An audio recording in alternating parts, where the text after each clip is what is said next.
आपने कहा था मैं भारत का इमरान हूँ, सीना चीर के दिखाता हूँ कि तूने नफरत का जो बाजार सजाया हुआ है, तू ये कहता है मुसलमान पराया हुआ है, आजा दिल चीर के दिखलाऊं वतन का नक्शा, मेरा भारत मेरी सांसों में समाया हुआ है, मैं भारत का इमरान हूं। कोई मुझसे ये कहे कि इमरान आप देशभक्त हैं या नहीं, तो मैं ये कहूंगा कि मैं तुमसे 10 गुना ज्यादा बड़ा देशभक्त हूं।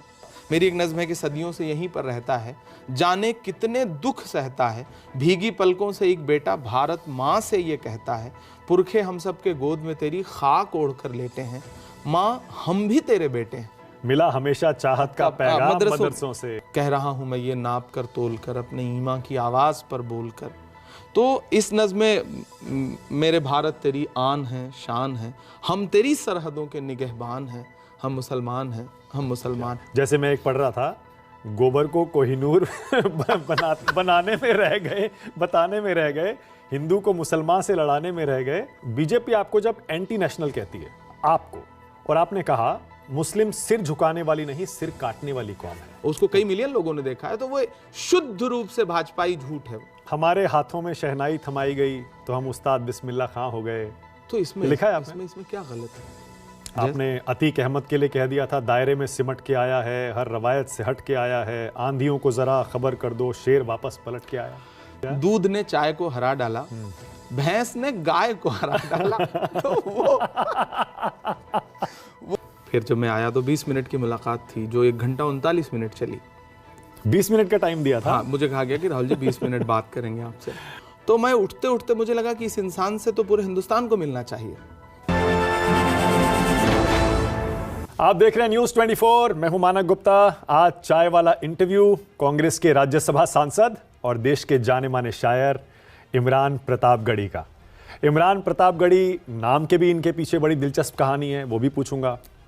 इतनी जल्दी अपनी शायरी के जरिए यहां तक पहुंच गए कि कांग्रेस के सबसे बड़े नेता राहुल गांधी वो भी इमरान प्रतापगढ़ी पर बहुत भरोसा करते हैं, उनके लाडले दुलारे भी बने हैं। इमरान, बहुत स्वागत है चाय वाला इंटरव्यू में आपका। शुक्रिया मानक भाई, अच्छा लग रहा है मुझे भी आकर के आपके शो में। चाय तो पीते होंगे? शायर तो खूब वैसे चाय पीते हैं। शायर तो बहुत कुछ पीते हैं, लेकिन मैं आम शायरों जैसा मसला नहीं रहा। चाय भी बस पी लेता हूँ। अब आपके इंटरव्यू में आया हूँ तो चाय सामने आ गई तो पी लिया। चाय का कोई तलब नहीं है, लेकिन हाँ पी लेता हूँ। हर मध्यम वर्गीय परिवार चाय। वैसा नहीं होता कि चाय पीने के बाद अच्छी शायरी आती है? वो एक मिथ है कि अच्छा, शराब पीने के बाद अच्छी शायरी आएगी, चाय पीने के बाद अच्छी शायरी आएगी।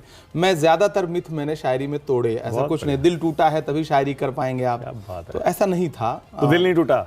दिल नहीं। अच्छा, थोड़ी देर आप सोच लो, ये सवाल डिफिकल्ट है, बाद में पूछूंगा। शुरुआत आपके नाम से ही कर रहे हैं। ये प्रतापगढ़ी के पीछे क्या कहानी है? क्योंकि मेरी रिसर्च कहती है आपका नाम है मोहम्मद इमरान खान। एक्चुअली शायरों के साथ हमेशा से एक परंपरा रही है कि वो अपने ज़िले का नाम, उस ज़मीन का नाम जहाँ वो पैदा होते हैं, उसे अपने नाम के साथ जोड़ते हैं। साहिर लुधियानवी, हसरत जयपुरी, मजरू सुल्तानपुरी, तो इमरान प्रतापगढ़ी में, प्रतापगढ़ में पैदा हुआ। तखल्लुस कहते हैं इसे? आप इसे तखल्लुस तो नहीं, तखल्लुस तो यह है कि आप एक उपनाम ले लेते हैं अपने नाम के साथ। अच्छा, तो ये उपनाम नहीं है, तो ज़िले का नाम है। ये एक परंपरा है शायरों के साथ। कब किया आपने ये नाम बदला? मैं ग्रेजुएशन में था, जब थोड़ी सी पहचान बननी शुरू हुई। हाँ। 1-2 कार्यक्रम पढ़ा तो मुझे लगा कि नहीं, बेहतर है कि ज़िले का नाम। और मेरे ज़िले का नाम बड़ा मतलब अलग अलग वजहों से चर्चा में रहा करता था। हाँ। तो एक कमिश्नर थे इलाहाबाद हमारी कमिश्नरी हुआ करती रही है, तो उन्होंने कहा ये कहाँ प्रतापगढ़ी, तुम इतने अच्छे शायर हो, इलाहाबाद नाम जोड़ो अपने साथ। तो मैंने कहा सर, अगर नाम प्रतापगढ़ है तो उसकी छवि और बेहतर करने की कोशिश मैं करूंगा भविष्य में। तो आज मुझे लगता है कि आज मैं पार्लियामेंट में खड़ा हूं या दुनिया के किसी हिस्से में खड़ा हूं, मेरा नाम पुकारा जाता है तो प्रतापगढ़ का नाम मेरे नाम के साथ पुकारा जाता है। तो मुझे लगता है कि मैंने अपने ज़िले के लिए कुछ बेहतर किया है, उसका नाम बेहतर। लोग कहते हैं यार वाह, मान गए, अपने ज़िले का, अपनी जगह का नाम। लोग खुश होते हैं, और बहुत कम उम्र में ऊपर वाले ने पूरी दुनिया पहुंचाया और पार्लियामेंट में पहुंचाया, तो लोग खुश तो होते ही हैं। आपकी उम्र कितनी हो गई? 36 साल। 36 साल। इतनी कम उम्र में शायरी के दम पर आपने जो लोकप्रियता हासिल की वो अलग, अब आप सीधे राज्यसभा जो पहुंचे, कभी कभी यकीन होता है पीछे मुड़कर देखते हैं तो यार ये जीवन में मेरे 5-7 साल में ही क्या से क्या हो गया? मतलब 18, 19, 20, 21, 5 साल में ही सब कुछ हो गया, इतनी जल्दी हो गया। देखिए, ये चीज़ें मुझे बहुत चौंकाती नहीं है। हाँ, अच्छा लगता है कि आप जो सोचते हैं उस दिशा में ऊपर वाला आपको आगे ले जाता है।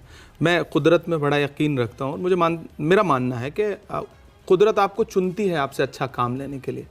तो मैं जिस ज़िले से आता हूँ, मेरा कोई राजनीतिक परिवार नहीं, मेरे पिता मेरे दादा कहीं की कोई राजनीतिक विरासत नहीं। तो मुझे लगता है कि मैं साहित्य के क्षेत्र में था, कवि सम्मेलनों में पॉपुलर हुआ, मुशायरों में पॉपुलर हुआ। फिर 2018 आते आते राहुल जी से मुलाकात हुई और फिर ज़िंदगी एकदम से यू टर्न लेकर के राजनीति में आ गई। और राजनीति में भी मतलब सही जगह सही वक्त पर पहुंच गया। तो आज वो आवाज़ जो सड़कों पे गूंजती थी, वो अगर पार्लियामेंट में गूंज रही है, तो मैं मानता हूँ कि सब कुछ एक सपने जैसा ही है ना? लेकिन बहुत चौंकता नहीं हूँ। मुझे लगता है ये करने के लिए बना हूँ मैं। ओके, आत्मविश्वास। हाँ, हमेशा आत्मविश्वास से था है। इतना कि हमेशा से ये था कि ऊपर वाले ने कुछ तो दिया कुछ करना है। और पापा डॉक्टर बनाना चाहते थे, दुनिया अलग थी मेरी, लेकिन मैंने चुना कि नहीं, मुझे साहित्य के क्षेत्र में जाना है। तो एकदम धारा से विपरीत। पर राजनीति नहीं सोचा था कभी?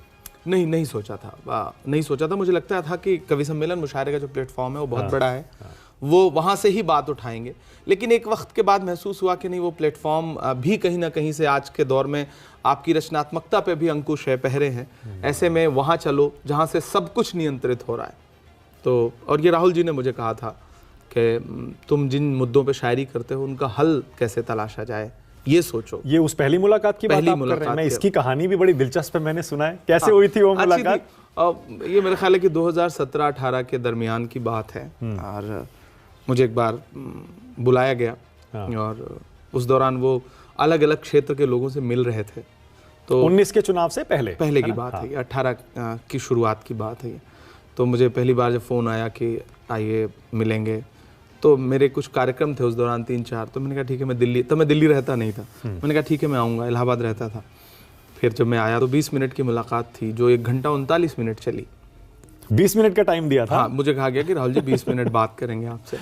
तो अच्छी बातचीत शुरू हुई और मुझे लगा कि मेरे मन में भी बहुत भ्रांतियां थी, बहुत सारे सवाल थे। मैंने सारे सवाल पूछे। मुझे चूंकि ना तो तब तक मुझे ये भी नहीं पता था कि मुझे राजनीति में आना है, तो मैं बतौर शायर उनके सामने बैठा था और समाज में जो कुछ उनके बारे में लोगों की राय थी, मैं वो सारे सवाल पूछता था और बहुत ईमानदारी से जवाब देते थे वो।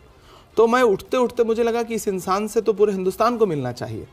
और मैंने उनसे कहा, हमने कहा कि आप यहाँ बैठ के जो राहुल गांधी, जिस राहुल गांधी से मैं मिला हूँ, काश इस राहुल गांधी से पूरा देश मिल ले, तो पूरे देश की सोच बदल जाएगी।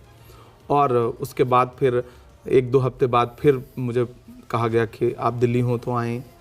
फिर मैं हैदराबाद जा रहा था, मेरा एक कार्यक्रम था, फिर मैं मिला उनसे, फिर 1 घंटा 10 मिनट बैठे फिर से। तो 4-5 मुलाकातों में, अच्छा, कोई साहित्यिक व्यक्ति या रचनाकार जल्दी किसी को अपना नेता नहीं मान पाता, उसकी मजबूरी होती है, सबके साथ ऐसा होता है, मेरे ही नहीं, किसी भी विधा का हो। तो जल्दी मैं किसी को अपना नेता नहीं मान सकता था। लेकिन 4-5 मुलाकातों में मुझे लगा नहीं कि ये वो शख्स है जिसके साथ जुड़ करके संविधान, लोकतंत्र, जमहूरियत, ये जो शब्द हम सुनते थे, इनके लिए लड़ा जा सकता है। तो मैंने राहुल गांधी के साथ राजनीति में आना स्वीकार किया और आज आपके सामने बैठा। तो वो जो पहली मुलाकात थी, उसके लिए जब आपको फ़ोन आया था, तो आपको पता चला कि ये इन्होंने मुझे क्यों बुलाया है? देखिए, मैं इम्प्रेस हो गए थे आपकी शायरी से? मैं राजनीति में भले नहीं था, लेकिन कविताओं का जो मुद्दा था मेरा, वो राजनीति ही थी। राजनीति से उपजे हुए जो हालात थे वो थे। मैं मुद्दों की शायरी करता था। मैं नजीब की माँ के लिए नज़्म पढ़ रहा था। मैं इस देश में जो घटनाएं घट रही थी, मैं अखलाक के लिए नज़्म पढ़ रहा था। तो मुझे राजनीति की समझ थी और इलाहाबाद यूनिवर्सिटी का पढ़ा हुआ लड़का, वो राजनीति तो जानता है। तो वो सारी शायरी उन तक पहुंच गई। मठाधीशी तो उसको आती ही है। तो हमने जो इलाहाबाद के चौराहों पे बैठ करके, यूनिवर्सिटी के चौराहों पे बैठ के जो चीज़ें सीखी थी, वो काम आई, वो उन तक पहुंची। फिर उन्होंने आपको ऐसा बुलवाया? ऐसा मैंने उनसे ये सवाल नहीं किया कि आपने मेरी शायरी सुनी है या नहीं सुनी है। चूंकि उनसे बातें राजनीति पे शुरू हुई और राजनीति, साहित्य, कला, वो बहुत ही अच्छे व्यक्ति हैं। और मैं तो कभी कभी कहता हूँ, वो जितने बड़े राजनीतिक व्यक्ति हैं, उससे अच्छे वो दार्शनिक हैं, फिलोसफर हैं।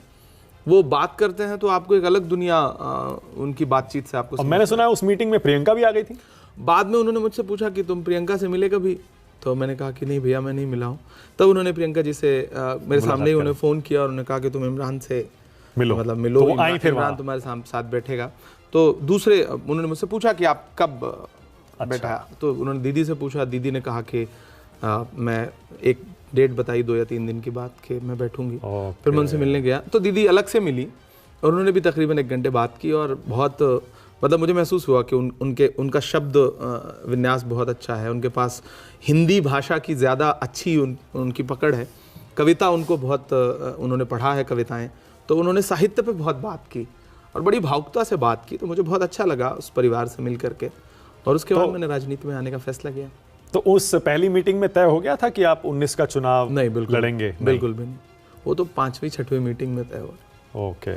मतलब तय क्या हुआ, उन्होंने कहा कि राजनीति में आओ। मैंने उनसे पूछा कि तो राहुल जी ने कहा था? राहुल जी ने कहा कि राजनीति में आना चाहिए आप जैसे युवाओं को। तो मैंने कहा कैसे, मुझे तो कुछ पता ही नहीं था कि हाँ कैसे आया जाता है। तो उन्होंने, तब राज बब्बर जी प्रदेश अध्यक्ष हुआ करते थे, उन्होंने कहा कि राज बब्बर आपसे बात करेंगे। फिर मुझे कॉल आई, मैं राज बब्बर जी से मिला, फिर उन्होंने बहुत सारी चीज़ें समझाई, फिर लोकसभा चुनाव लड़ने का तय हुआ, फिर मैंने सदस्यता ली पार्टी की और फाइनली राजनीति में आ गया। अब बताइए जरा, इतनी जल्दी सब कुछ हो गया, 18 में मुलाकात हुई, 19 में चुनाव में उतार दिया, वो भी बीजेपी के खिलाफ। इतनी बड़ी जल्दी नहीं मानता, मुझे लगता है कि जो मेरा पिछला 10 साल का संघर्ष है वो उसे इसमें ऐड किया जाना चाहिए। मैं सिर्फ 1 साल, जो जिन्हें लगता है कि मेरी 4 साल की कामयाबी है या मेरे 4 साल का सफर है, नहीं राजनीतिक, मुझे लगता है कि उससे पहले भी मैं जिन मुद्दों पे लड़ रहा था वो भी राजनीति का एक हिस्सा था, बस राजनीति के दायरे में आकर के नहीं लड़ रहा था। तो मैं अपना सफर वहां से शुरू करूंगा, मैं सिर्फ यहां से नहीं जोड़ूंगा। ओके। तो उस चुनाव में हार क्यों गए आप, आपने सोचा है? हाँ, उसका 2 बड़ा कारण है। पहला ये कि मैं बिल्कुल नया था और मुझे कोई चुनाव लड़ने की कोई समझ नहीं थी मुरादाबाद से। दूसरा ये कि मुरादाबाद बहुत एक तरफा वोटिंग करता है, उसका मिजाज ऐसा है कि जब अजहरुद्दीन चुनाव जीते तो जो सपा का प्रत्याशी था उसको 25,000 वोट मिले, 24,000 वोट मिले, और फिर अगली बार जब अजहरुद्दीन छोड़ के गए तो कांग्रेस के प्रत्याशी को 19,000 वोट मिले। तो वो एक तरफा वोट करता है। और महत्वपूर्ण बात यह थी उस चुनाव में कि सपा बसपा का अलायंस था, तो लोगों को ये लगा कि भारतीय जनता पार्टी के मुकाबले सपा का प्रत्याशी लड़ रहा है। मैंने अपने दम पे जो माहौल खड़ा किया उस बुनियाद पे मुझे 60,000 वोट मिले, जिसमें मैं मानता हूं कि 50,000 वोट मेरी मेहनत के थे, जाहिर है। वरना वो 10,000 और कोई भी प्रत्याशी होता तो 10,000 15,000, क्योंकि आप अगल बगल देखें, संभल देखें 13,000 वोट, अमरोहा देखें 15,000 वोट, बगल में बिजनौर देखें तो 16-17,000 वोट, तो 20,000 के नीचे का ही पूरे मंडल में वो था वोट प्रतिशत कांग्रेस पार्टी का। तो ऐसे में चुनाव सपा बसपा का अलायंस प्लस मेरा बिल्कुल नया होना, चुनाव बना के भी चुनाव हार गया मैं, तो वो तो दिल टूटा था जब नतीजा आया था। हाँ, जिंदगी में पहली बार हार मिली थी तो जाहिर सी बात है तकलीफ होती है, और आप राजनीति से नहीं थे, आपका तजुर्बा नहीं था, तो तकलीफ हुई। कुछ दिन बहुत मतलब सदमा तो नहीं कहूंगा, लेकिन अकेले रहा मैं, मतलब कम मिलना लोगों से। तब सोचा था कि यार अब पता नहीं आगे क्या होगा क्या नहीं होगा? नहीं, मेरी अपनी एक दुनिया थी, मैं उस दुनिया का मतलब सोचा था उसमें लौट जाऊंगा। नहीं, मैंने मुशायरे तब भी नहीं छोड़े थे। मैंने राजनीति में चुनाव 17 दिन लड़ने का समय मिला मुझे, एक दूसरा जिला, मैंने वहां जा करके 17 दिन तो आपको समझने में ही गुजर जाते हैं, तो वो गुजर गया। फिर मुझे लगा कि कवि सम्मेलन मुशायरे तो है ही, अपनी दुनिया है। पार्टी लगातार फिर कार्यक्रमों में बुलाती रही, प्रचार के लिए बुलाती रही, तो मैं जुड़ा रहा। फिर एनआरसी का मूवमेंट आ गया, मैं देश भर में आंदोलनों में जाने लगा। फिर कोरोना आ गया, फिर 22 में मैं राष्ट्रीय अध्यक्ष बन गया। हाँ, लेकिन आपको तो माइनॉरिटी सेल का हेड बनाया गया ना 21 कांग्रेस पार्टी का, 21 में। हाँ, तो यानी कि चुनाव हारने के बाद भी राहुल गांधी ने, कांग्रेस पार्टी ने आप में भरोसा छोड़ा नहीं, क्योंकि उनको पता था कि ये लंबी रेस का घोड़ा है। देखिए राहुल जी में ये चीज़ें अच्छी हैं, वो चुनते हैं लोगों को और फिर उन पे भरोसा करते हैं। अब हमारी जिम्मेदारी, हमारा फ़र्ज़ है कि उनके भरोसे को टूटने ना दें।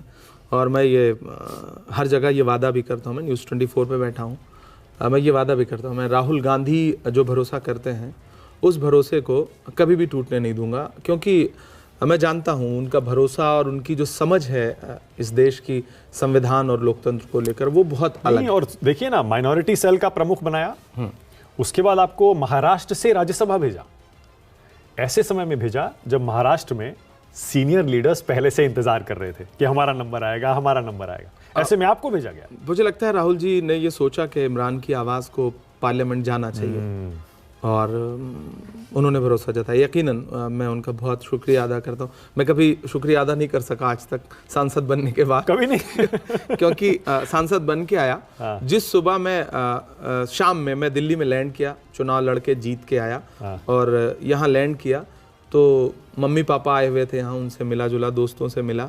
जश्न मनाने का कोई मौका नहीं मिला, क्योंकि रात में ही खबर आई कि राहुल जी को कल ईडी ने पूछताछ के लिए बुलाया हुआ। तो हम रात के 3:30 बजे आईसीसी ऑफिस पहुंच गए और फिर अगले दिन धरना प्रदर्शन, आंदोलन, डिटेन, तो वो मुसलसल एक हफ्ते का सिलसिला, फिर पार्लियामेंट का सेशन, फिर उसमें डिटेन होना, महंगाई के खिलाफ प्रोटेस्ट, तो ना तो शुक्रिया अदा करने का मौका मिला, ना जश्न मनाने का। तो राज्यसभा आपको भेजा जाएगा, ये पहली बार आपको कब बताया गया था और किसने बताया था? नहीं, मुझे किसी ने नहीं बताया, और अंततोगत्वा हमारे पार्टी के जो जनरल सेक्रेटरी ऑर्गेनाइजेशन है के सी वेणुगोपाल जी, उन्होंने एक दिन बुलाया और उन्होंने कहा कि इमरान, कांग्रेचुलेशन, राहुल जी चाहते हैं कि तुम राज्यसभा जाओ, राहुल जी चाहते हैं, पार्टी चाहती है कि तुम राज्यसभा जाओ और अपने पेपर्स तैयार करो। तो अंदर से मुझे लगता था कि मेरी आवाज़ पार्लियामेंट जाएगी, तो मैंने कहा सर मेरे पेपर तैयार हैं। जीवन के सबसे बड़े दिनों में से एक तो वही होगा। तो मैंने कहा सर मेरे पेपर तैयार हैं। तैयार है। उसके एक दिन बाद नॉमिनेशन था, उन्होंने कहा ओके बी फॉर्म ले लो, और पार्टी में बहुत लोग नाराज भी हुए थे, आपको पता लगा था काफी लोग नाराज थे? मुझे लगता है कि कोई ऐसी नाराजगी मेरे सामने आई नहीं, ऐसे मतलब खुल के नहीं आई, पर हाँ अंदर से तो अब anyway, एक पीढ़ी ट्रांसफर होता है, उसे सबको स्वीकार करना बिल्कुल सही है। कुछ लोग कहते हैं कि आपको इसीलिए राज्यसभा भेजा राहुल गांधी ने, कांग्रेस पार्टी ने। एक, आप मुस्लिम हैं, 2, आप शायर हैं, 3, आप बहुत बढ़िया बोलते हैं, 4, आप मुसलमानों के पक्ष में आवाज भी उठाते हैं। तो राहुल गांधी चाहते थे आप संसद में जाएं और जो आप हैं वो करें। मानक भाई, किसी का एक शेर है कि हर वफा जिंदा जावेद नहीं होती है, दिल का हर जख्म कहीं दिल का कमल बनता है, जब शहंशाह भी हो, इश्क भी हो, दौलत भी, तब कहीं जाके कोई ताजमहल बनता है। तो हर पार्टी कोई ना कोई एक मानक तो निर्धारित करती ही है कि ये क्राइटेरिया है किसी को संगठन में जिम्मेदारी देने के लिए और किसी को राज्यसभा में या लोकसभा में पहुंचाने के लिए। टिकट का भी एक मानक है। तो पार्टी ने अगर सोचती है तो मैं कोशिश करूंगा कि मैं उन उम्मीदों पे खरा उतरूं। मैं सिर्फ मुसलमानों की आवाज़ नहीं हूं, मैं इस देश के युवाओं की आवाज़ हूं। और मैंने पार्लियामेंट में जो पहली स्पीच की, मतलब ये इस पे बहुत सारे लोग चौंके थे, जो मैंने पहली स्पीच की वो इलाहाबाद विश्वविद्यालय में फीस वृद्धि के खिलाफ की। मैंने जामिया और जेएनयू और अलीगढ़ यूनिवर्सिटी में जो पुलिस बर्बरता या पुलिसिया कार्रवाई थी उसके खिलाफ की। तो मैंने कभी अपने आप को उस तरह प्रेजेंट नहीं किया। हाँ, जो वर्ग पीड़ित है मैं उसके मुद्दे उठाता हूँ। वो दलित हो, वो अल्पसंख्यक हो, वो पिछड़ा हो, वो सवर्ण हो, वो छात्र हो, वो महिला हो, मेरा फर्ज है कि मैं बोलूं उसके लिए। पर ये तो आप भी मानेंगे ना कि आपकी शायरी ने ही आपको यहाँ तक पहुंचाया है। नहीं, जाहिर सी बात है बिल्कुल। तो मेरा कोई राजनीतिक विरासत नहीं। शायद आज भी राहुल गांधी जी ने कभी मुझसे मेरे पिताजी का नाम पूछा ही नहीं। तो जाहिर सी बात है मेरी शायरी ही थी, मेरा हुनर ही था, मेरी लोकप्रियता थी, मेरी पहचान थी जो मुझे यहाँ तक लेकर आई। तो मैं उसके लिए तो अपने उन तमाम करोड़ों लाखों जो भी प्रशंसक वर्ग हैं उनका शुक्रिया अदा करता हूँ। और आप पिताजी तो आपको डॉक्टर बनाना चाहते थे? हाँ बिल्कुल। तो फिर आप ये शायर कैसे बन गए?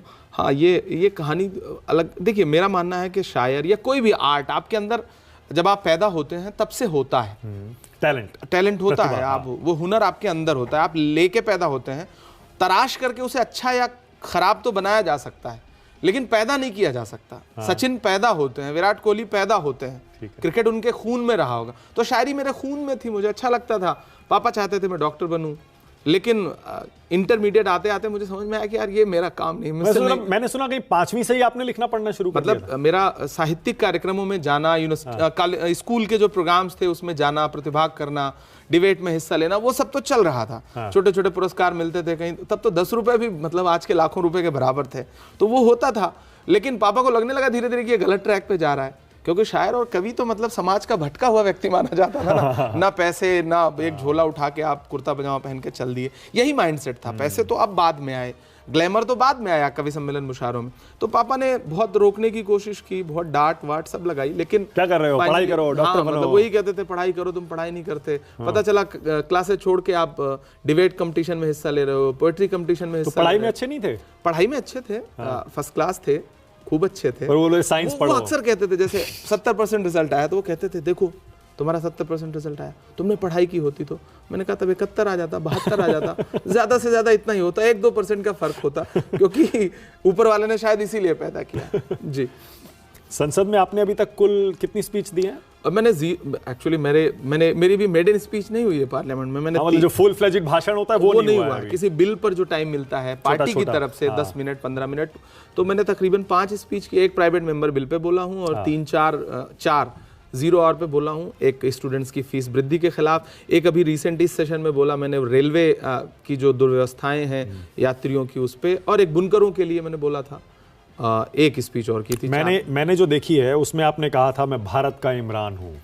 सीना चीर के दिखाता हूँ। वो सच्चर कमेटी पे एक प्राइवेट मेंबर बिल था, मैं बोल रहा था तो सामने भाजपा के एक सांसद ने कहा कि पाकिस्तान पता नहीं, जब कोई मुसलमान खड़ा होता है तो उधर से एक आवाज आती है। तो मेरी एक नज्म है, उसके 4 मिसरे हैं कि तूने नफरत का जो बाजार सजाया हुआ है, तू ये कहता है मुसलमान पराया हुआ है, आजा दिल चीर के दिखलाऊं वतन का नक्शा, मेरा भारत मेरी सांसों में समाया हुआ है, मैं भारत का इमरान हूं। पाकिस्तान तुम्हारे लिए जिंदाबाद होगा, हमारे लिए भारत जिंदाबाद है, हिंदुस्तान जिंदाबाद। वो अकस्मात एक्सटेम्पो निकल जाता है आपसे, क्योंकि वो आपके अंतर्मन की भावना है, तो वो निकल गया। तो आपके साथ अक्सर होता है कि इस तरह की आपको पाकिस्तान, एंटी नेशनल, ये सब बीजेपी वाले कहते हैं, हमने भी देखा है बहुत सारे। सिर्फ बीजेपी नहीं, एक मना स्थिति पूरे समाज की ऐसी बनाई, एक नैरेटिव ऐसा बनाया गया, उसमें मीडिया का भी बड़ा रोल है, सोशल मीडिया का भी बड़ा रोल है, भाजपा का भी बड़ा रोल है, कि कोई मुसलमान है तो उसके नाम के साथ अभी जो भी संसद में हुआ, जो घुसपैठिए घुसे उन्होंने हमला किया, वो अगर मुसलमान होते तो उनके तार पता नहीं कहां कहां से जुड़ते, उन्हें कोई प्रदर्शनकारी तो लिखता ही नहीं। वो अगर सरदार होते तो प्रदर्शनकारी थोड़ी लिखे जाते, वो तो खालिस्तानी लिखे जाते। तो ये जो नैरेटिव का खेल है ना, मैं इस खेल को बहुत पहले से झेलता भी रहा हूं, देखता भी रहा हूं, और इसके प्रति मेरी पीड़ा है, और मैंने इस पे बहुत सारी शायरी भी की है। तो मेरी एक नज़्म है कि सदियों से यहीं पर रहता है, जाने कितने दुख सहता है, भीगी पलकों से एक बेटा भारत माँ से ये कहता है, पुरखे हम सब के गोद में तेरी खाक ओढ़ कर लेटे हैं, माँ हम भी तेरे बेटे हैं।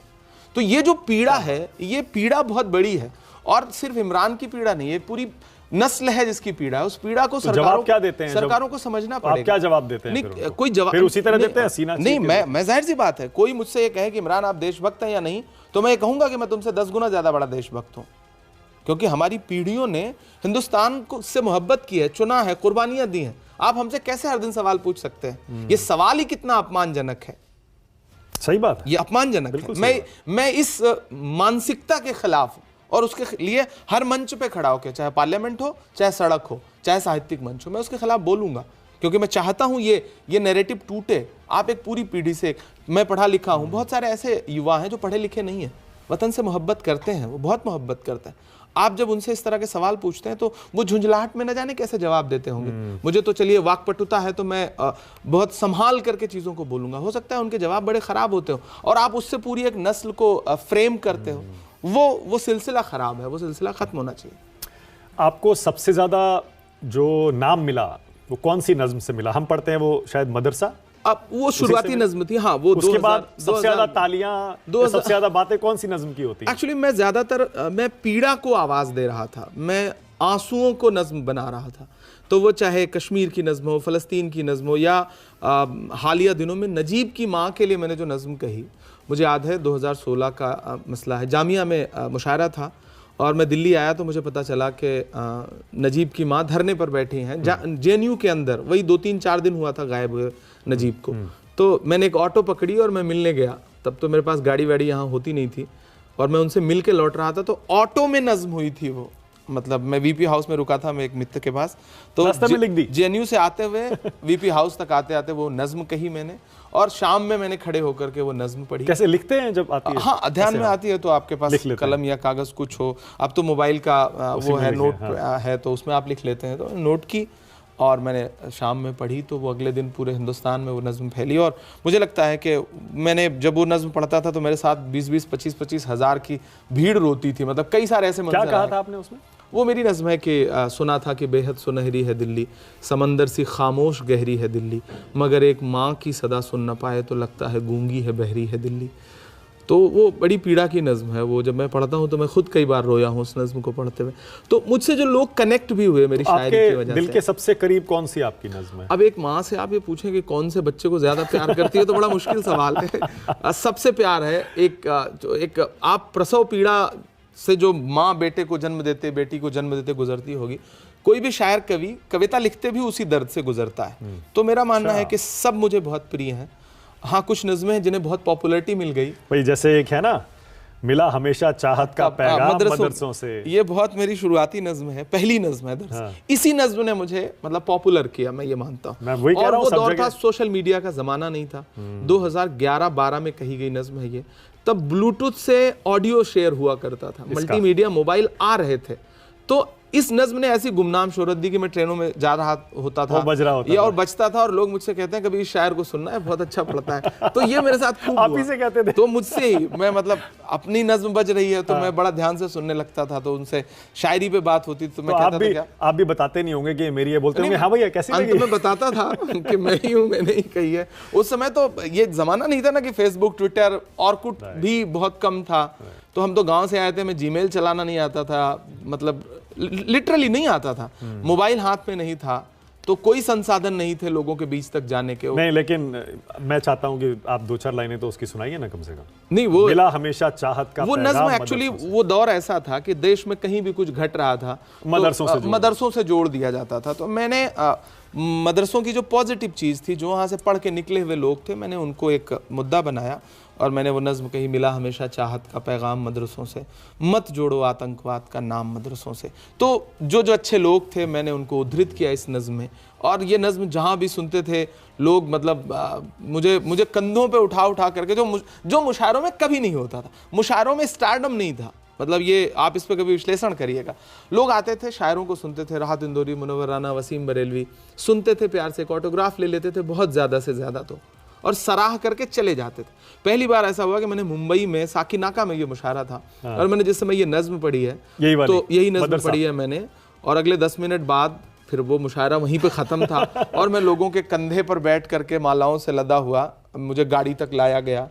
तो फिर उसके बाद ऐसे दृश्य हर दिन होने लगे, फिर वो मतलब स्टारडम आता गया, ग्लैमर आता गया। फिर एक वो भी है, हम मुसलमान हैं, एक नज्म मेरी थी जिस समय घर वापसी और ये सब बहुत सारे अभियान चल रहे थे, उस समय मैंने ये नज्म कही थी कि मैं कह रहा हूँ मैं ये नाप कर तोल कर, अपने ईमा की आवाज़ पर बोल कर।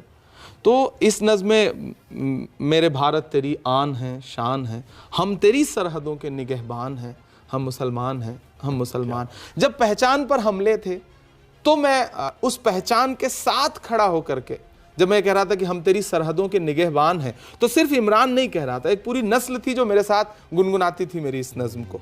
और मतलब मैं मानता हूं कि इन नज्मों ने मुझे इमरान। और ये फिलिस्तीन वाली कब लिखी थी आपने? फिलिस्तीन की नज्म मैंने 2012 में लिखी थी। 2012 में, तब इतना ये प्रकरण इतना बड़ा नहीं था। हाँ। और लेकिन मैं सुनता था, मेरा हमेशा से उसमें क्या कहा था आपने, याद है कुछ? मैं अक्सर जब नज्म कहता था तो मैं सोचता था कि मैं उस जगह खुद को रखता था। आत्म कथात्मक नज्में, ये ट्रेंड मैंने शुरू किया। इससे पहले मुशायरों में या शायरी में कभी आत्म कथात्मक नज्में नहीं कही गई। जैसे पद्य में, मतलब गद्य में कहा जाता था, पद्य में नहीं कहा जाता था, ये विधा नहीं थी। तो मुझे लगता था जैसे मैं कश्मीर पे नज्म कह रहा हूं, तो मैं कश्मीर हूं, मैं उसकी पीड़ा को वो बन के बोलता था। तो फ़लस्तीन की नज्म थी, ये मेरी कौम के रहनुमा भी सुने, मेरी उजड़ी हुई दास्तां भी सुने, जो मुझे मुल्क तक मानते ही नहीं, सारी दुनिया के वो रहनुमा भी सुने, सिर्फ लाशें ही लाशें मेरी गोद में, कोई पूछे मैं क्यों इतना गमगीन हूँ, मैं फ़लस्तीन हूँ, मैं फ़लस्तीन हूँ। तो वो नज्म बहुत सुनी गई, पूरी दुनिया में बहुत सुनी गई, मुझे अच्छा लगा। मैं जद्दा गया पहली बार, तो मैंने वहाँ ये नज्म पढ़ी, तो मेरे साथ ऑडिटोरियम में 2,500 लोग थे, इंडियन लोग थे, और मेरे साथ ज़ारो कतार रोए वो इस नज्म में। और ठीक है, मैंने कहा ना, आप परफॉर्म कर लेता था मैं अच्छे से, तो वो पहले शायरी पढ़ी जाती थी, मैं शायरी को परफॉर्म करता था, तो ये एक फ़र्क था। और उसी ने मुझे दिखता है आपके अंदर, नहीं, मैं वो तो सिर्फ मोदी जी में, हम में नहीं। और वो कश्मीर वाली में आपने क्या कहा है? मैं कश्मीर हूँ। हाँ, मैं कश्मीर हूँ, बड़ी वो भी बड़ी पॉपुलर नज्म है। ना बुजुर्गों के ख्वाबों की ताबीर हूँ, ना मैं उजड़ी हुई, ना बुजुर्गों के ख्वाबों की ताबीर हूँ, ना मैं जन्नत सी अब कोई तस्वीर हूँ, जिसको मिल करके सदियों से लूटा गया, मैं वो उजड़ी हुई एक जागीर हूँ। हाँ, मैं कश्मीर हूँ, हाँ मैं कश्मीर हूँ। मैं मतलब मेरा अपना मानना है कि पिछले 60-70 साल की जो भी कश्मीर की लड़ाई है, कश्मीर को लेके जो राजनीति है, उसमें कश्मीरियत मर गई, वहाँ की आवाम मतलब कहीं दूर खो गई। तो मुझे लगा कश्मीर क्या कहता है इस तमाम पहलू। ये भी तभी की लिखी गई, 2013 की नज्म है ये। उस टाइम हालात शायद वहाँ खराब भी थे। कश्मीर का भविष्य एक किताब है, एक राजकिशोर जी ने संपादित किया है, मैं उसको पढ़ रहा था, फिर उसके बाद ये नज्म हुई थी। ओके। वैसे आप बीजेपी पर हमला करना हो ना, तो भी आप बहुत जल्दी से कुछ लिख डालते हैं।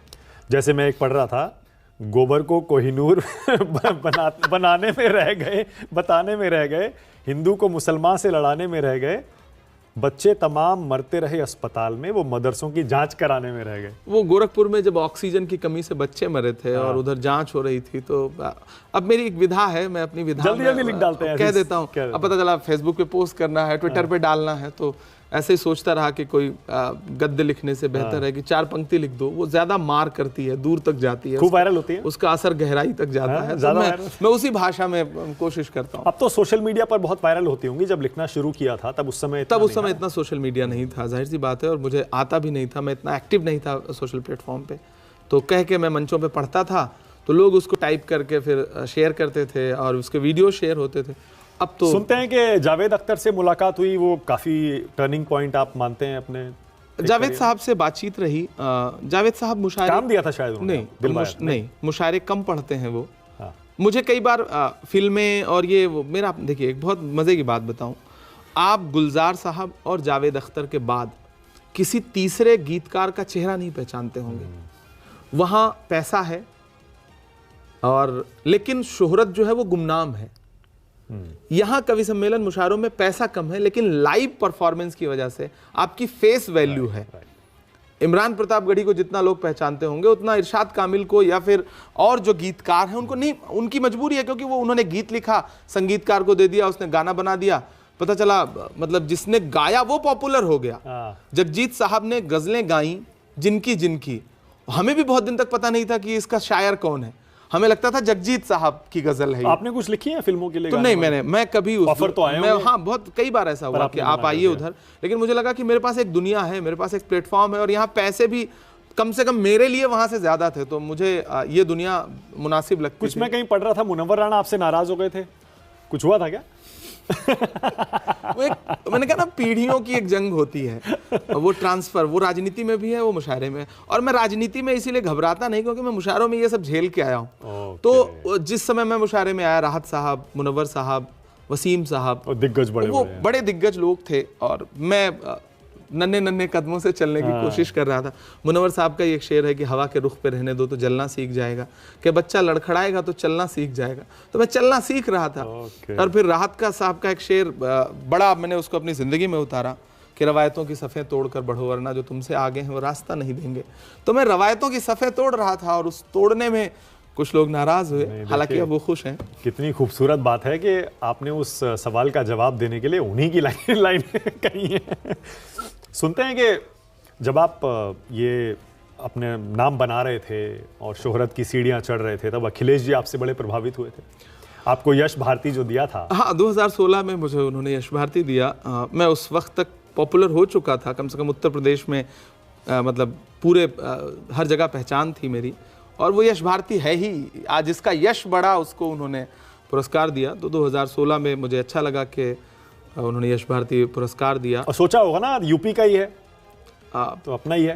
नहीं, यूपी के ही लोगों को मिलना था वो। हाँ, मैं वही तो कह रहा हूँ, इसीलिए स्वाभाविक था, उसका क्राइटेरिया ही था। लेकिन धर्मेंद्र जी मेरे अच्छे मित्र हैं, धर्मेंद्र यादव जी मेरी यूनिवर्सिटी में मेरे सीनियर थे वो, तो मैं उनका बड़ा मेरा तो समाजवादी पार्टी में क्यों नहीं गए फिर?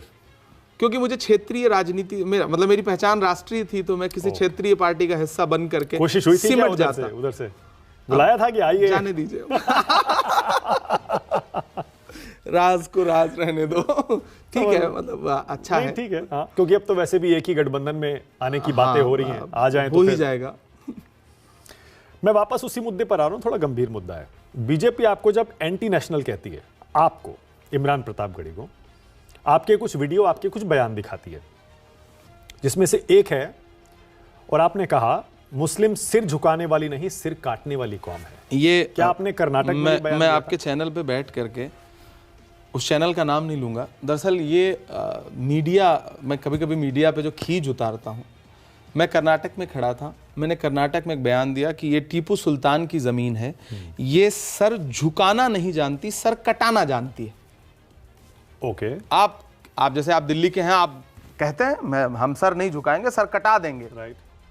बलिया का हूं, बागी बलिया के, हम सर झुकाना नहीं जानते, हम सर कटाना जानते हैं। सर कटाना जानते हैं, काटना नहीं। मतलब कोई मैं सोता भी रहूं तो ये शब्द मेरे उससे जबान से नहीं निकलेगा। फिर वो एक चैनल है, उसने इसको कन्नड़ा में अनुवाद करके और इसको ऐसे काटना कर दिया। ओके। वो नितांत झूठ है। ओके। शुद्ध रूप से झूठ है। और अगर मैं मेरे पास वो वीडियो आज भी मौजूद होगा, वो यूट्यूब पे मौजूद है, मेरा पूरा भाषण, उसको कई मिलियन लोगों ने देखा है, तो वो शुद्ध रूप से भाजपाई झूठ है।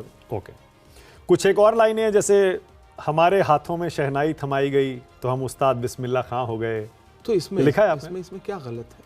उसमें आपने मेरा वो मेरी एक पंक्ति, मतलब एक नज्म का हिस्सा है, हाँ, कि तलवार उठाई हाथों में तो हम टीपू सुल्तान हुए, हाँ। शहनाई छूली होठों से तो हम बिस्मिल्लाह खान हुए, संगीत की बारी आई तो अल्लाह रखा रहमान हुए, सरहद की हिफाजत की खातिर अब्दुल हमीद उस्मान हुए।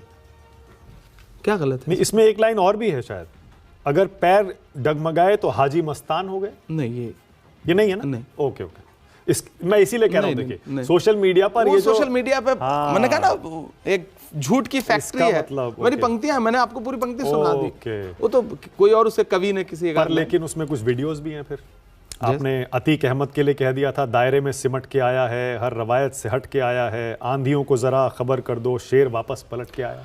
दरअसल मैं पैदा हुआ प्रतापगढ़ में। हर मंच पर एक मुख्य अतिथि होता है। कवि सम्मेलन, किसी भी कवि सम्मेलन, मुशायरे का एक प्रारूप है। जो भी मुख्य अतिथि होता है, आप उसके लिए दो शब्द तारीफ में बोलते हैं, ताकि ऑडियंस आपकी कविता सुनने के लिए तैयार हो जाए। वो एक मंचीयता है। अच्छा, आप प्रतापगढ़ में पैदा हुए हैं, आप इस कोने जाएं, उस कोने जाएं, सुल्तानपुर जाएं, फैजाबाद जाएं, आगे आप बढ़ें, चंदौली जाएं, आगे आप बढ़ें, गाजीपुर जाएं, हर मंच पे एक मुख्य अतिथि मिलेगा। अब या तो आप पुलिस से उसका सर्टिफिकेट लेंगे, भैया कितने मुकदमे हैं, इनके खिलाफ बोलना है कि नहीं। अच्छा, जो मिलेगा उसके खिलाफ ही 20, 25, 30, 40, 50, तो वो आप वहां से आप नहीं बच सकते हो। जो जनप्रतिनिधि है, सांसद है, चुना हुआ सांसद, तो उस समय आप परफॉर्म करने के लिए क्या आपको फीस मिलती थी? जाहिर सी बात है, जो मुझे कार्यक्रम में बुलाता था वो मानदेय देता है हर कवि का अपना, तो वो मंचीयता है। फिर वो बड़ी दुश्वारियां हैं पर जिसे गाया जरूरी है, पढ़ूं आगे? छलक कर दर्द होठों तक चला आया, वो उसी कवि सम्मेलन का। अच्छा, उसी का है उसी कवि सम्मेलन का। फिर आपने वो मुख्तार अंसारी के लिए भी कहते हैं, ऐसी कह दिया था? एक ही कवि सम्मेलन। अच्छा, वो चुनाव प्रचार में गया था, चुनाव प्रचार के कार्यक्रम में आप खड़े हुए थे। तब मेरा कोई कहीं से राजनीतिक एसोसिएशन नहीं था ना, कि किसी पार्टी से जुड़ा हूं, फ्रीलांस पोएट्री कर रहे थे उस समय। हर देखिए होता क्या है ना, मैंने कहा ना, मैं किसी ऐसे परिवार से नहीं हूं जहां मेरे पीछे कोई बैकअप होता। इलाहाबाद विश्वविद्यालय का पढ़ा हूं, हमें मंच चाहिए था अपनी प्रतिभा दिखाने के लिए। उस समय कौन सी पार्टी का मंच है, क्या है? इलाहाबाद विश्वविद्यालय का एक वो है ना, कि आप गए, चाय की दुकान पे सीनियर बैठे हैं, आपने चाय पिया, बिना पेमेंट के चले आए, क्योंकि पता है ये पेमेंट करेगा। वो एक परंपरा है। अच्छा। तो आप विश्वविद्यालय का मंच सजा है, आसपास मंच सजे हैं, आप खड़े हुए, जिसका भी मंच है उसके लिए 4 पंक्ति बोली, बाकी अपना काम किया, पुरस्कार लिया, पेमेंट लिया, घर। वो दौर था। अच्छा। तब तक आपको ये भी नहीं पता था कि मतलब वामपंथ, दक्षिण पंथ, राइट क्या है, कुछ सच्चाई है, कुछ नहीं पता था। तब तो बहुत उम्र भी आपकी काफी कम थी, तो अभी 36 साल है। हाँ, तो उस समय पढ़ाई के दौरान आप और ही कम थे। ये उस समय के सारे, तो मैं जब थोड़ा बहुत रिसर्च कर रहा था ना, तो उसमें फिर ये भी आया, चाय वाले बाबू को चाय लेके डूबेगी, चाय से बचे तो गाय लेके डूबेगी। चाय का नहीं, मैं जब बिहार में इलेक्शन हुआ और बिहार में लालू जी ने प्रचार किया, तो वो 4 पंक्तियां बड़ी पॉपुलर हुई थी कि वो दूध ने चाय को हरा डाला, जिसमें भारतीय जनता पार्टी के 40 हेलीकॉप्टर उड़ रहे थे, और लालू जी और नीतीश जी, कांग्रेस सब गठबंधन में उन्होंने सरकार बनाई, महागठबंधन। तब मैंने ये 4 पंक्तियां कही थी कि दूध ने चाय को हरा डाला, भैंस ने गाय को हरा डाला। तो वो मैंने लालू जी के सामने पढ़ी एक कार्यक्रम में, तो वो बोले यार ये कौन है, ये कौन है। तो बड़ी रोचक पंक्तियां थी। उनका सेंस ऑफ ह्यूमर तो वैसे ही गजब है। तो ये एक तरह से मंच का सेंस ऑफ ह्यूमर है। आपको गंभीर पूरा पढ़ दूं? हाँ बिल्कुल पढ़ दूं। चाय वाले बाबू को चाय लेके डूबेगी, चाय से बचे तो गाय लेके डूबेगी, नोटबंदी, जीएसटी, इस सबसे भी बच गए तो नजीब की माँ की हाय लेके डूबेगी। अब ये अंतिम पंक्ति थी जो मुझे कहनी थी। उसके लिए आप तुकांत में फिर आप वो चाय, गाय, अन्याय, ये सब सारी पंक्तियां लाते हैं, लेकिन असल मुद्दा जो था, मुझे मुद्दे पे बात करनी थी। असल मुद्दे पे बात कहने के लिए आप तमाम इस तरह की पंक्तियों का सहारा लेते हैं, और ये शुद्ध रूप से मंचीयता है। मैं पढ़ रहा था आपके 10 कुल मिला के आप भाई बहन थे नहीं है, मतलब हाँ, कुल 10। हम 4 भाई हैं मुझसे, और 6 बहनें। छोटे हैं सब। तो क्या करते हैं बाकी सब लोग? बड़ी जो है मुझसे वो टीचर हैं, बाकी अभी पढ़ाई कर रहे हैं, बहन 2-3 बहनों की शादियां हो चुकी हैं, मैं अभी कुंवारा हूँ। नहीं, आपने ये जानबूझकर इस लाइन पर इतना जोर क्यों दिया? नहीं, कि मैंने मैं बिल्कुल भी जोर कुंवारा नहीं दिया, मैंने बस सूचना दी है। सबको पता है, मतलब कोई आप शादीशुदा हो तो मोदी जी के बारे में ही बहुत दिन तक लोगों को भरम रहा, बाकी तो सबके बारे में। राहुल जी कुंवारे हैं, हम कुंवारे हैं, ये तो सलमान खान कुंवारे हैं, तो देश को पता ही है। कुछ शादी का इरादा है? नहीं, अब शायर तो देखिए दिल से शायर होता है, तो इश्क मोहब्बत तो आपको उसके दिल मेरी में रहता है। आज़ादियाँ अच्छी नहीं लग रही? कब तक रहेंगे आजाद? अकेले कब तक रहेंगे? रहने दीजिए। आप लोगों के हश्र देख करके तो लगता है कि आज़ादी आ जाए तो अच्छा। पर मैं वापस वहीं जा रहा हूं, 10 भाई बहनों के साथ बचपन कैसा गुजरा? हाँ, बहुत अच्छा सवाल है। हाँ, आसान नहीं होगा बिल्कुल। एक माँ बाप के जैसे लिए। मतलब जैसे होता है ना कि जैसे आप लोअर मिडिल क्लास कहते हैं, वो परिवार था, छोटा सा घर, और उसके बीच में एक परिवार में बड़ा बेटा होना, साथ में मैं ये भी जोड़ रहा हूँ, सबसे बड़े आप हैं? अब मुझसे बड़ी एक बहन है, लेकिन बड़ा बेटा होना, राइट। परिवार में बड़ा बेटा होना एक बहुत अलग तरह की जिम्मेदारी है। उस जिम्मेदारी को निभाते हुए आप आगे बढ़ते हैं। पिताजी नहीं चाहते थे कि मैं प्रतापगढ़ से आगे पढ़ने इलाहाबाद जाऊं। मुझे लगता था कि मेरी दुनिया यहाँ, अब ये कैनवस छोटा है, मुझे आगे जाना चाहिए। तो कोई फॉर्म लाके देने वाला भी नहीं था। मतलब ये बात कहते हुए मेरे रोंगटे खड़े हैं कि कोई फॉर्म लाके भी यूनिवर्सिटी का देने वाला नहीं था। ज़बरदस्ती मैंने यूनिवर्सिटी का फॉर्म भरा, एंट्रेंस दिया, एडमिशन हो गया। अब जब एडमिशन हो गया तो पापा नहीं चाहते थे कि मैं पढ़ने जाऊँ इलाहाबाद। एक तो उसका कारण था कि बड़े बेटे से बाप को मोहब्बत थोड़ी ज़्यादा होती है और उससे लगता है कि आंख के सामने रहे, पहला। दूसरा शायद कि 10 बच्चों की परवरिश, आप मदद भी करते होंगे शायद। पढ़ाई, बड़ा खर्च जाएगा तो वहाँ रहेगा, कमरा लेगा, खर्च बढ़ेगा, ये भी एक कारण हो सकता है, हर पिता के दिमाग में होता होगा। तो कमाना कब शुरू किया था? तो उसके बाद मैंने जिद करके मैं गया, और फिर ग्रेजुएशन का फर्स्ट ईयर, फिर उसके बाद मैंने कभी पापा से पैसे नहीं लिए। फिर मिलने लगे 500 रुपये, 400 रुपये, 200 रुपये कार्यक्रम में मिलते थे, और शॉल मिलती थी साथ में। और भेजने शुरू किए होंगे घर पैसे? तो नहीं, वो कभी मुझसे पैसे नहीं लेते थे, लेकिन मतलब ठीक है, अब तो मैं खुशी खुशी उनको जो भी दूँ, पिता हैं उन्हें गर्व होता है, लेकिन वो मतलब मेरा खर्च हो जाता था, मैं माता पिता के लिए गिफ्ट ले जाता था, भाइयों के लिए, बहनों के लिए। तो मैंने वो जिसको कहते हैं ना लोअर मिडिल क्लास का जो दर्द है इस देश में, उसको मैंने जिया है।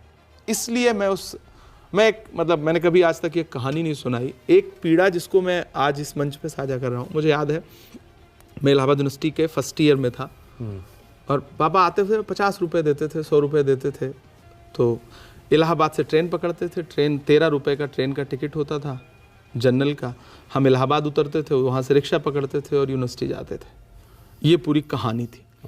एक दिन मेरे पास पैसे नहीं थे, कम थे, शायद 50 रुपये, हाँ 50 रुपये थे। मैं प्रतापगढ़ से इलाहाबाद गया, 13 रुपये का टिकट लिया, वहाँ जा कर के, रमज़ान का महीना चल रहा था। जब वापसी मुझे आना था तो मेरे पास 20 रुपये, शायद 20 रुपये थे।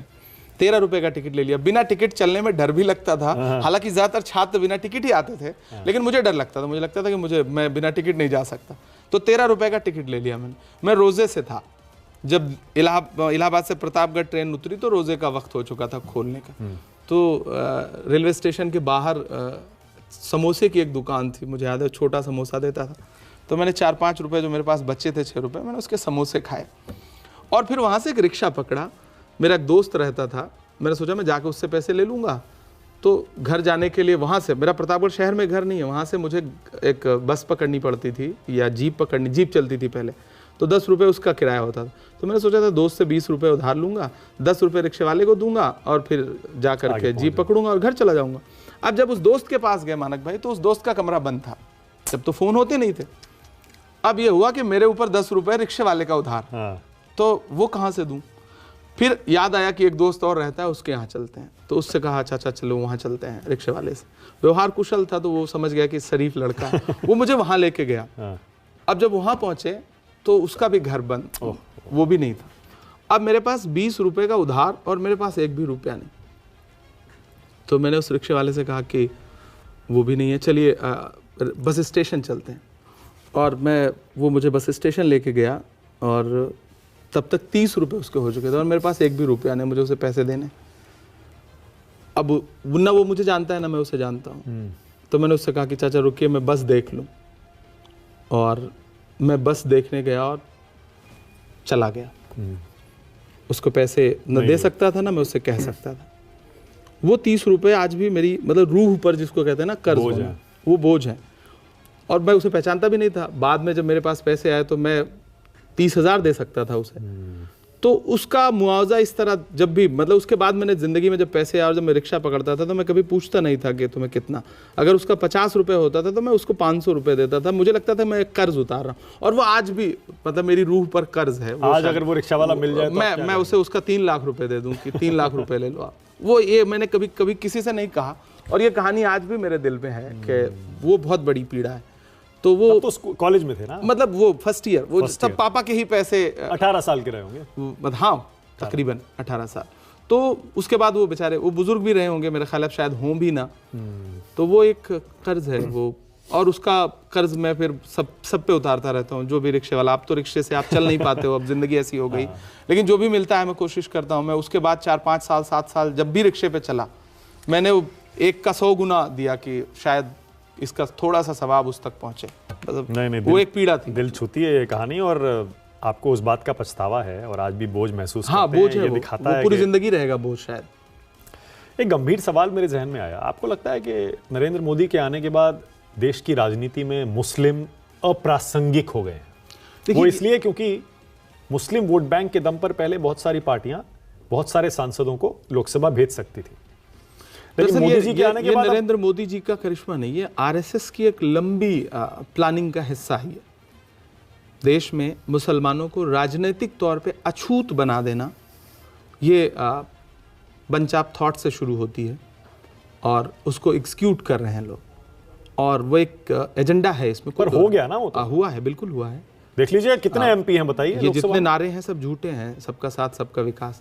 स्थिति है कि जब 2014 के बाद एमजे अकबर, सैयद जफर इस्लाम और मुख्तार अब्बास नकवी भाजपा के राज्यसभा के 3 सांसद थे, एक झटके में कहाँ चले गए आपको पता है। बड़ी बड़ी बातें करने वाली भाजपा एक भी टिकट किसी मुसलमान को नहीं देती लोकसभा में, तो राज्यसभा वो कहते हैं कि मुस्लिम हमें वोट ही नहीं देते, इसीलिए हम भी मुस्लिमों को, हम तो कहते हैं हम जिताऊ उम्मीदवार देते हैं। देखिए, हम एक मानक भाई, यहाँ मैं एक इंसान के, तो मैं राजनीतिक विरोधी होने की वजह से नहीं बोल रहा हूँ। जब आप लाल किले की प्राचीर पर खड़े होकर के महिला सशक्तिकरण पर भाषण देते हैं 15 अगस्त को, और उसके अगले 1 घंटे 1.5 घंटे बाद बिल्किस के बलात्कारी रिहा किए जाते हैं, उन्हें माला पहनाई जाती है आपके गृह राज्य में, तो आप कौन सा संदेशा दे रहे हैं? महत्वपूर्ण बात यह है कि आपने कोशिश ही कौन सी की लोगों को। आप मोहम्मद बिन सलमान को गले लगाएंगे, लेकिन भारत के किसी सलमान को गले लगाते हुए आपको पीड़ा होती है। तो वो बात तो आपको खुद भी, आप कितने ईमानदार हैं अपने नारों के प्रति, वो आपको खुद देखना पड़ेगा ना। ओके, अब इस इंटरव्यू का सबसे दिलचस्प राउंड, रैपिड फायर राउंड, जहां छोटे छोटे सवाल आएंगे, आपको छोटे छोटे जवाब देने हैं। बिल्कुल। एक शब्द या एक वाक्य में, और उसमें तो आप माहिर हैं, अपनी बात छोटे में कह देना। नहीं भी होंगे फिर भी जवाब तो देंगे। ओके, पहला सवाल रैपिड फायर राउंड का, इमरान प्रतापगढ़ी इस देश का सबसे बड़ा शायर आप किसे मानते हैं? देखिए, ये रैपिड फायर का सवाल नहीं है दरअसल। ये सवाल आप कई लोगों से प्यार करते हैं, आप 2 नाम ले सकते हैं। चलिए, मेरा मानना है कि मैं बशीर बद्र और राहत इंदौरी। ओके, बशीर बद्र, राहत इंदौरी। इस देश का सबसे बड़ा मुस्लिम नेता आप किसे मानते हैं? मौलाना अबुल कलाम आजाद। ओके, आज की तारीख में मुसलमानों का सबसे बड़ा मसीहा नेता कौन है? नहीं, कोई मसीहा नहीं है, बहुत अनाथ स्थिति में है कम्युनिटी। कोई मसीहा नहीं है। मुस्लिमों को इससे कौन निकाल सकता है? कौन सा नेता है? देखिए, जो संविधान को इस देश में लागू कर पाए असल में, वही हर पिछड़े समाज को, हर मजलूम को आगे निकाल सकता है, और वो ईमानदाराना कोई कोशिश कर रहा है तो राहुल गांधी। ओके, सबसे बड़ा मुस्लिम विरोधी आप किसे मानते हैं? देखिए, जो संविधान विरोधी है वो हिंदू मुस्लिम हर वर्ग का विरोधी है। जो भी नफरत की बात करे, जो टारगेट करे, वो विरोधी है, वो संविधान का विरोध। मैं फिर उसको एक धर्म से अलग हटके लाऊंगा। जो अगर किसी समाज से नफरत कर रहा है तो वो संविधान से नफरत कर रहा है। क्या मुसलमान कभी देश में प्रधानमंत्री बन सकता है?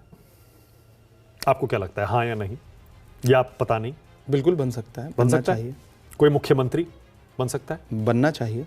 बनना चाहिए, पर आपको लगता है कभी बनेगा? आज उम्मीद- के हालात में बनने की संभावना है? बनना चाहिए, यही कहूंगा, बनना चाहिए। देश का सबसे प्रॉमिसिंग नेता आपको कौन लगता है, जिसका फ्यूचर बहुत ब्राइट लगता हो?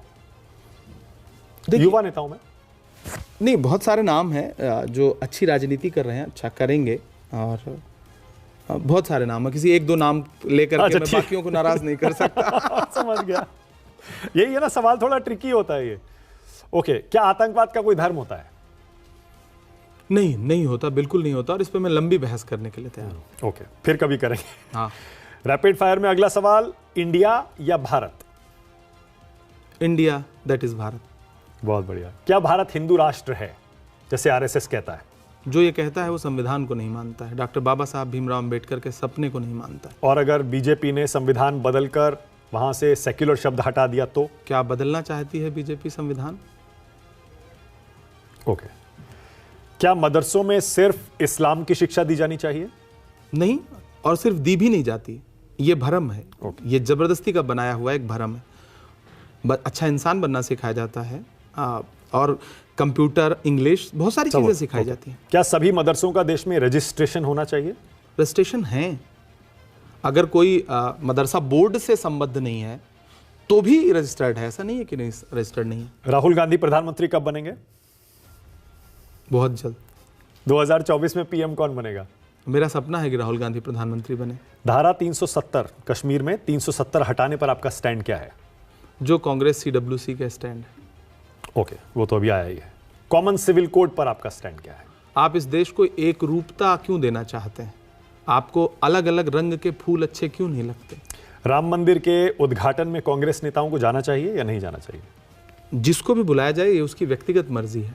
मुझे लगता है कि देश के प्रधानमंत्री को राम मंदिर के भी उद्घाटन में जाना चाहिए, और जो वहाँ मस्जिद बन रही है उसके उद्घाटन में भी जाना बहुत बढ़िया, सवाल के जवाब में सवाल उछाल दिया। जाना चाहिए। ओके, आपको राज्यसभा में कौन लाया? राहुल गांधी को श्रेय देंगे इसका? कांग्रेस पार्टी लाई।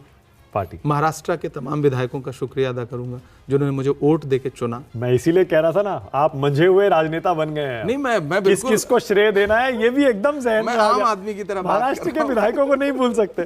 कैसे भूल सकते हैं? बिल्कुल। उन्होंने वोट ना दिया होता तो मैं चुन के यहाँ थोड़ी बैठा Absolutely, होता। बहुत बढ़िया, मान गए। आपका राजनीतिक गुरु किसे मानते हैं आप? राहुल गांधी। राहुल गांधी। राजनीति में कौन लाया? राहुल राहुल गांधी। बेस्ट शायरी आपकी कौन सी? फिर से पूछ रहा हूँ इसे। वो मैं फिर वही जवाब दूंगा कि एक माँ से आप उसके कौन सा बच्चा ज्यादा प्रिय है। नहीं, अच्छा, सबसे ज्यादा तालियां कौन से नज्म पे पड़ती हैं? मतलब मैं कोई मानक नहीं है इसका, मेरी शायरी। होता क्या ना, देखिए, तालियां बजवा लेना एक अलग हुनर है। हाँ। वो मैं किसी भी तरह की पंक्ति पे बजवा सकता हूँ। ओके। वो अच्छी कविता पे अच्छी ताली बजे ये जरूरी नहीं। अंदर से अब शायर ज्यादा महसूस होता है या नेता? शायर। अभी भी शायर? बिल्कुल। नेता महसूस नहीं होता? वो महसूस करना भी नहीं चाहता मैं। जिस दिन आप पूर्ण रूप से नेता बन गए, हाँ। उस दिन फिर आपके अंदर का शायर मर जाएगा, और मैं अपने अंदर के शायर को कभी नहीं मरने दूंगा। ओके, अब मैं कुछ नाम लूंगा या कोई शब्द, आपके जहन में जो पहला शब्द या वाक्य आता है आपको वो बताना है। असदुद्दीन ओवैसी।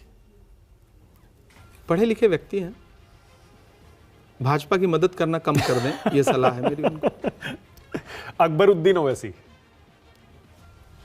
नहीं, बोलने से पहले 100 बार सोचिए। आपके बोले गए शब्दों का दुनिया में क्या असर होता है, वो आप नहीं समझते। मुसलमानों के नेता माना जाता है उनको, सबसे बड़े दोनों ओवैसी मैं नहीं भाइयों को। मानता अपना नेता, मैं भी मुसलमान हूँ। अखिलेश यादव। अच्छे इंसान हैं, सुलझे हुए व्यक्ति हैं, अच्छे मुख्यमंत्री भी साबित हुए थे। ओके। कमलनाथ तो उन्हें अखिलेश वखिलेश बोल रहे थे, गलत बोला था उन्होंने, नहीं बोलना चाहिए था। बहुत बढ़िया। मुलायम सिंह यादव। बहुत बड़े व्यक्ति थे, बहुत महान व्यक्ति थे। उन्होंने सामने बैठ के मेरी कविताएं सुनी हैं, मुझे बहुत सराहा है, तो मेरा उनसे एक अलग तरह का रिश्ता है। नेताजी इस देश में सुभाष चंद्र बोस के बाद किसी नाम के साथ फिट होता था, मुलायम सिंह जी के साथ ही। ओके। मायावती। बड़ी मुख्यमंत्री रही, अच्छा कार्यकाल रहा। इन दिनों मुझे लगता है कि मिशन से भटक गई। मिशन से भटक गई। ओके। योगी आदित्यनाथ। भगवाधारी मुख्यमंत्री। किसी का वस्त्र उसके लिए न तो आलोचना का पात्र हो सकता है न तारीफ का, लेकिन बतौर मुख्यमंत्री वो सबके लिए समान हो जाएं तो मुझे लगता है प्रदेश ज्यादा खुशहाल हो। मतलब अभी नहीं है सबके लिए? नहीं है, बिल्कुल नहीं। ओके। साध्वी प्रज्ञा। वो आतंकी आरोपी हैं, गिरिराज सिंह। गोडसे की हिमायती हैं। गिरिराज सिंह। गिरिराज सिंह अप्रासंगिक हैं राजनीति में अब। एसटी हसन, मुरादाबाद के सांसद, जिनसे आप हारे थे। बिल्कुल अच्छे इंसान हैं, अच्छे लेकिन इंसान। राजनीति के लिए टक्कर कैसी हुई थी? राजनीति के लिए फिट व्यक्ति नहीं है, शरीफ इंसान है। ओके। नरेंद्र मोदी। भारत के प्रधानमंत्री हैं। अमित शाह। अपने नारे जो उन्होंने दिए हैं उन नारों को सही से इम्प्लीमेंट करें। अमित शाह। अमित शाह जी गृह मंत्री हैं, अपनी छवि सुधारने की कोशिश करें, गृह मंत्री का जो कर्तव्य है उसे और अच्छे से निभाएं। ओके। राहुल गांधी। हमारे नेता। सोनिया गांधी। देश में बहुत कम राजनीतिक लोग हैं जिनके लिए आपके मन में आदर से थोड़ा सा एक गहरा और शब्द होता है, श्रद्धा। ओके। तो जब वो सामने बैठती है ना तो ऐसा लगता है कि वो मुनव्वर साहब का एक शेर है कि चलती फिरती हुई आंखों से अज़ां देखी है, मैंने जन्नत तो नहीं देखी है, माँ देखी है। तो उनको जब भी सामने देखता हूँ तो मुझे ऐसा लगता है कि जैसे माँ बैठी हुई है और वो मतलब सारे बच्चे उन्हें अपनी माँ मान सकते हैं। प्रियंका गांधी। दीदी है, बिल्कुल दीदी है, और बहुत मतलब अच्छी राजनेता है। मुनव्वर राणा। बड़े शायर, हमारे कुनबे के बुजुर्ग। उनकी सबसे ज्यादा शायरी आपको कौन सी पसंद है? बहुत सारी हैं, मतलब खूब सारी याद भी हैं, खूब सारी शायरी उनकी अच्छी है, बहुत अच्छी है। उनके मैं मतलब होता है ना, चुन पाना बड़ा मुश्किल काम होता है। उनका एक शेर है कि जो हुक्म देता है वो इल्तिजा भी करता है। बहुत गंभीर बात हो गई इसलिए शेर सुना। हाँ। जो हुक्म देता है वो इल्तिजा भी करता है, ये आसमान कहीं पर झुका भी करता है, तू बेवफा है तो ले एक बुरी खबर सुन ले कि मेरा इंतजार दूसरा भी करता है। क्या बात है। क्या बात है। बहुत बढ़िया। कुमार विश्वास। अब मेरे अच्छे साथी हैं और कवि सम्मेलनों में उनके साथ खूब मेरा साथ रहा या कभी नहीं बहस कभी होती कोई होती है ना, कई बार होती है। कभी बहस जैसा कुछ नहीं था। वो हमारे सीनियर, देखिए एक महत्वपूर्ण बात, जितनी मेरी उम्र है उतना उनका मंचों पर जीवन है। मतलब मेरा ख्याल है 36-37 साल से ज़्यादा वक्त से वो मंचों पर हैं। तो वो नो डाउट हमारा उनका कभी, उन्होंने खूब सारे कार्यक्रम उनके साथ पढ़े, राजनीतिक विचारधारा अलग अलग है हमारी उनकी, लेकिन उसके बावजूद ठीक है, वो बड़े भाई की तरह है। ओके। अतीक अहमद। अब नहीं है, मरहूम है। मुख्तार अंसारी। अब कई बार के विधायक रहे, माफिया होने का भी आरोप है, लेकिन अब वो मेरे पूरे राजनीतिक जीवन में मतलब जेल में ही हूँ, तो कभी बाहर सार्वजनिक तौर पे रहे ही नहीं, तो कोई साबिका नहीं रहा मेरा। उमर खालिद। उमर खालिद से एक आध मुलाकात हुई जेएनयू में मेरी, और मुझे लगता है कि इस देश में चंद ऐसे लोग जिनके साथ कार्यपालिका, न्यायपालिका, हर जगह मतलब नज़रअंदाज और अन्याय हो रहा है, उसमें से उमर खालिद एक चेहरा है। उमर खालिद की जो इमेज बनाई गई वो बिल्कुल वैसा नहीं है। ज्योतिरादित्य सिंधिया।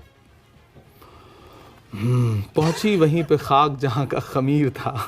तो, और वो किसी का शेर है ना कि ना खुदा ही मिला ना विसाले सनम, ना इधर के रहे ना उधर के। नहीं, वहाँ तो कैबिनेट मिनिस्टर बने हुए हैं। ठीक है, कैबिनेट हम तो देखते जब से कैबिनेट मिनिस्टर बने हैं। हाँ। मतलब एयर इंडिया भी बिक गई, कुछ बच रहा है क्या उस विभाग में? आप बताओ ना। तो मिनिस्टर विदाउट पोर्टफोलियो तो क्या ही मतलब है उसका। नुपुर शर्मा।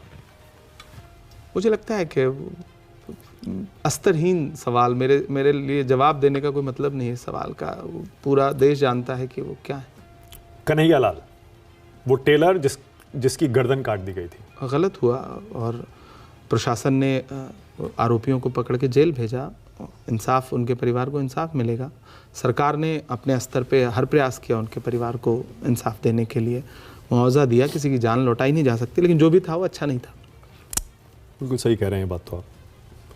कोई नज्म आपके जहन में अभी आ रही है? क्योंकि मैं छोड़ूंगा तो ऐसे है नहीं बिना बहुत सुनाए। सारी नज्में हैं, मैं कौन सी सुनाना चाहेंगे? एक नज्म जो कहीं नहीं सुनाता हूँ वो सुना देता हूँ आपको। हाँ, तरन्नुम में सुनाता हूँ। हाँ प्लीज, हो जाए।